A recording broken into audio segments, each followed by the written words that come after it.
விதத்தில் ஆவியானவரை கனவீனம் பண்ணுறோம் தெரியுமா? நான் சொல்கிறேன் இல்லையா, honour is the foundation for every relationship.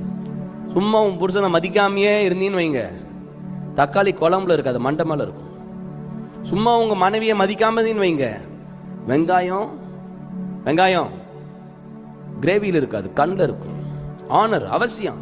கல்யாணம் பண்ணிட்டேன்றனால, அவங்க உன்னை நேசிக்கிறனால இஷ்டத்துக்கு ஆடக்கூடாது, இஷ்டத்துக்கு கேவலமாக நடத்திடக்கூடாது. நிறைய புருஷமார்கள் நான் பார்த்துக்கிட்டே இருக்கேன், உங்கள் மனைவியோட அப்பா அம்மா இல்லைன்றனால என்ன வேணா பண்ணுறீங்க. நிறைய மனைவிமார்கள் உங்கள் புருஷனுடைய அப்பா அம்மா இல்லைன்றனால என்ன வேணா பண்ணுறீங்க. கேட்கறதுக்கு ஆள் இல்லைன்னு நினச்சிடாதீங்க. திக்கற்ற பிள்ளைகளுக்கு கர்த்தர் தகப்பன்.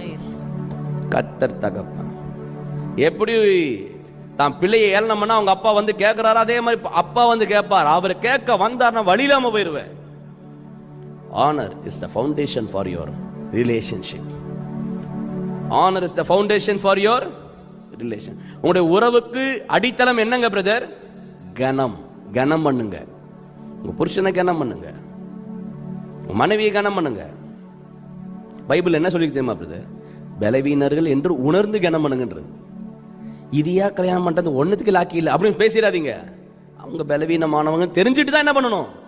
கனம் பண்ணணும். பலவீனமானவங்க தெரிஞ்சுக்கிட்டு கனவீனம் பண்ணிக்கிட்டே இருந்தீங்கன்னா கத்த சொல்லுவாரு, சாத்திருவன்றார். ஏன்னா திக்கற்ற பிள்ளைகளுக்கு கர்த்தர் தகப்பன்.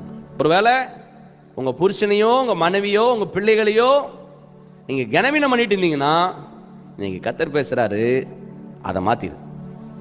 அதை நீங்க என்ன பண்ணணும்? மாத்தணும். அல்லேலூயா.